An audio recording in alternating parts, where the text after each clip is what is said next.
আজ শুভ দোল পূর্ণিমা। এই দিনেই কলিযুগ পাবন অবতার শ্রীকৃষ্ণ চৈতন্য মহাপ্রভু এই ধরণীতে অবতীর্ণ হয়েছিলেন। যখন একটা সময় অত্যন্ত দুরাচার ব্যভিচার নদিয়াতে প্রচণ্ডভাবে বেড়ে গিয়েছিল, বিশেষ করে নদিয়ার নবদ্বীপে, তখন শান্তিপুরের অদ্বৈত প্রভু তিনি কেঁদে কেঁদে প্রতিদিন গঙ্গার জলে গিয়ে তুলসী পাতা দিয়ে ভগবানকে আহ্বান জানাতেন যে, হে প্রভু, তুমি আর দেরি করো না, তুমি আর প্রতীক্ষায় রেখো না, তুমি এসো, তুমি অবতীর্ণ হও, নাহলে ধরণী শেষ হয়ে যাবে। কলিযুগের মানুষ এত পাপে লিপ্ত হয়ে গেছে, তুমি দয়া করে অবতীর্ণ হও প্রভু। প্রতিদিন তিনি তুলসী দিয়ে গঙ্গা জলে আহ্বান জানাতেন ভগবানকে। একদিন তিনি দেখলেন সেই তুলসী পাতা গঙ্গা জলে দেওয়ার পর সে তুলসী উজানের দিকে বইছে। তিনি বুঝতে পারলেন যে আজকে উল্টো কিছু হবে, নতুন কিছু হবে। তিনিও গঙ্গার ধার দিয়ে ছুটতে লাগলেন, তুলসী পাতা কোথায় যায়। তুলসী পাতা গিয়ে থামল সচিমা যেই ঘাটে স্নান করতেন, সেই ঘাটে তখন সচিমা স্নান করছিলেন। সচিমার গর্ভের সামনে গিয়ে সেই তুলসী পাতা থামে। অদ্বৈত প্রভু বুঝলেন যে প্রভু আমার আসবেন, প্রভুর আমার আসার সময় হয়েছে, এবং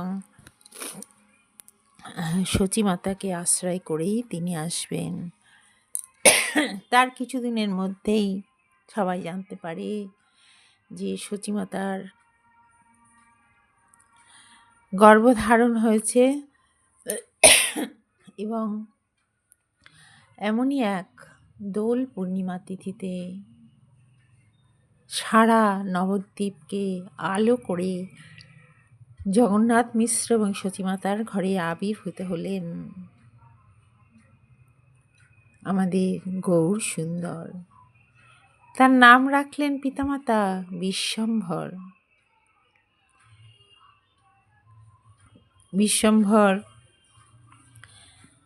সব সময় খালি কান্না করত, কিন্তু কাঁদলেই তাকে হরে কৃষ্ণ নাম বললেই সে থেমে যেত। সব সময় সে কাঁদত, কিন্তু হরে কৃষ্ণ নাম বললেই সে একমাত্র থেমে যেত। যখন সে একটু বড় হয়, তার নানা রকম দুষ্টুমির খবর আমরা জানতে পারি শাস্ত্র থেকে। গঙ্গার পাড়ে গিয়ে গঙ্গার পাড়ে বসে সব বালিকারা নৈবেদ্য সাজিয়ে ভগবানকে অর্পণ করতেন। নিমাই সেগুলো সব নিয়ে খেয়ে নিত। বালিকারা চোখ বুজে ধ্যান করত, সেই সময় নিমাই সব খেয়ে নিত। চোখ খুলতে তারা দেখত নিমাই সেই তাদের সমর্পণ করা সেই নৈবেদ্য নিমাই খেয়ে নিচ্ছে। তখন তারা খুব রেগে যেত, নিমাইকে জিজ্ঞাসা করতো, তুমি কেন খেয়ে নিলে? নিমাই বলতো, তোমরা তো আমাকেই ডাকছো, তাহলে আমি খাবো না তো কে খাবে? আর শোনো, ওইসব কার পুজো করো তোমরা? বালিকারা জানায়, আমরা শিবের পুজো করি। নিমাই হেসে গড়িয়ে পড়ে, শিবের পুজো করো? তাহলে তোমাদের সব বুড়ো বর হবে আর 4টে করে সতীন হবে, তোমরা আমার পুজো করো? এইভাবে নিমাইয়ের নানা রকম দুষ্টুমির কথা শাস্ত্র আমাদের বলছে।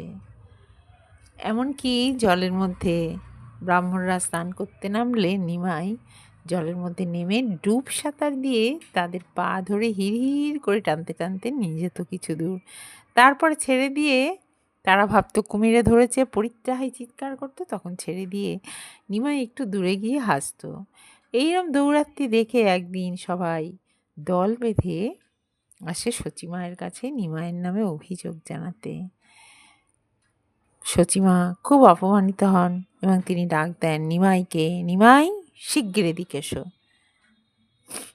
নিমাই সামনে আসতেই সবাই মিলে অভিযোগ শুরু করে, দেখো সচিমা, আমরা জলে নামলেই তোমার ছেলে এই নিমাই আমাদের আজকেও করেছে, এক্ষুনি করেছে, একটু আগেই জলের মধ্যে ডুব দিয়ে আমাদের পা ধরে হিড় করে টানতে থাকে।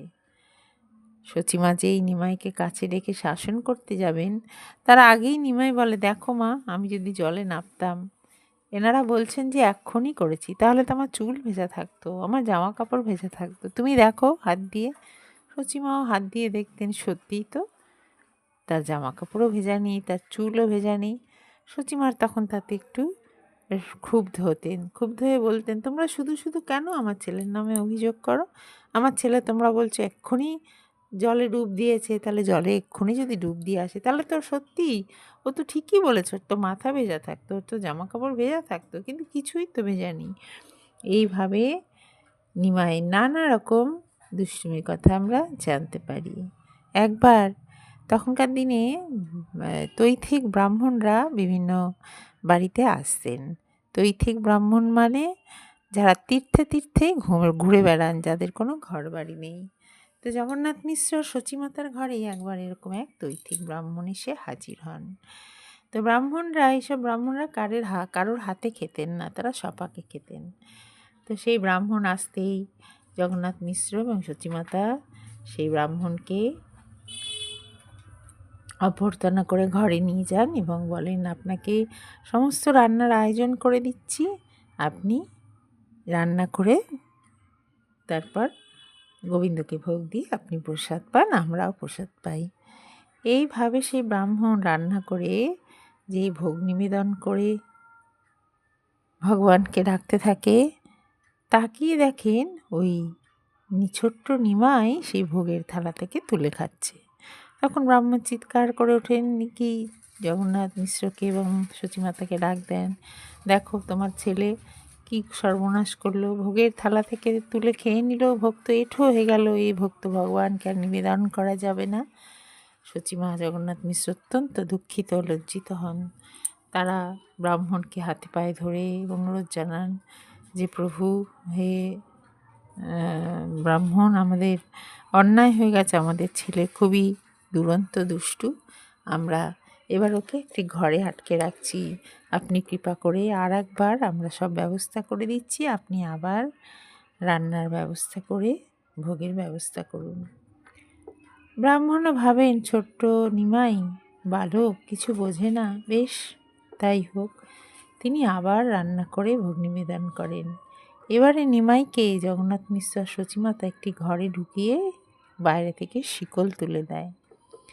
কিন্তু এবারেও ব্রাহ্মণ যেই ভোগ নিবেদন করেন, তিনি দেখেন আবার নিমাই হাসতে হাসতে থালা থেকে তুলে খেয়ে নিচ্ছে। তিনি এবারেও চিৎকার করে ওঠেন, কিন্তু তারা অবাক হয়ে যান যে নিমাইকে তো তারা ঘরে আটকে রেখেছিলেন, তাহলে নিমাই কী করে এসে খেয়ে নিল। কিন্তু ভগবান তার যোগমায়ার দ্বারা বাবা মাকে এই ঘটনাটা ভুলিয়ে দিলেন। তৃতীয়বারের মতন আবার তারা অনুরোধ করে ব্রাহ্মণকে রাজি করালেন রান্না করার জন্য। ব্রাহ্মণ তৃতীয়বার যখন রান্না করে আবার ভোগ নিবেদন করতে যাবেন, এবার এই সচিমা নিমাইকে নিয়ে পাশের বাড়ি চলে যান, যে বাড়িতে থাকলেই ও দুষ্টুমি করবে, পাশের বাড়িতে চলে যায়, সেখানে নিমাইকে নিয়ে চলে যান। কিন্তু তা সত্ত্বেও এবারেও ভোগ নিবেদন করতেই নিমাই সেখান থেকে তুলে খায়। এবারে ব্রাহ্মণ খুব চিৎকার করে ওঠে, হে দুষ্ট বালক, তুমি কেন বারবার এই ভোগ এঁঠো করে দিচ্ছ, ভগবানকে নিবেদন করেছি। তখন নিমাই ষড়ভুজ মূর্তি ধারণ করেন। ষড়ভুজ মানে 6 হাত মূর্তি ধারণ করে তীর, ধনুক, বাঁশি, শঙ্খচক্র, গদা, পদ্ম হাতে নিয়ে দেখা দেন এবং বলেন, তুমি আমাকেই নিবেদন করছো, অথচ আমি খেলে তুমি রেগে যাচ্ছ। ব্রাহ্মণ তখন শিহরিত হয়ে ওঠেন যে, কি দেখছি আমি, এই নিমাই, ছোট্ট নিমাই, এই ভগবান। কিন্তু তিনি বুঝতে পেরে ভগবানের চরণে লুটিয়ে পড়েন। ভগবান তাকে বর প্রার্থনা করতে পারেন, কিন্তু ব্রাহ্মণ জানান যে, আমি কোনো বর চাই না, শুধু প্রভু আমাকে এই কৃপা করো, আমি যেন নবদ্বীপে থেকেই যতদিন বাঁচব তোমার সেবা করে যেতে পারি। তো এইভাবে নিমাই নানা রকম লীলা ছোটোবেলায় আমরা জানতে পারি। তো শুধু বাল্যলীলাটাই শুনলাম আজকে, এরপর সন্ন্যাস লীলাটা আবার একদিন অন্যদিন শোনাবো। হরে কৃষ্ণ, জয় রাধে।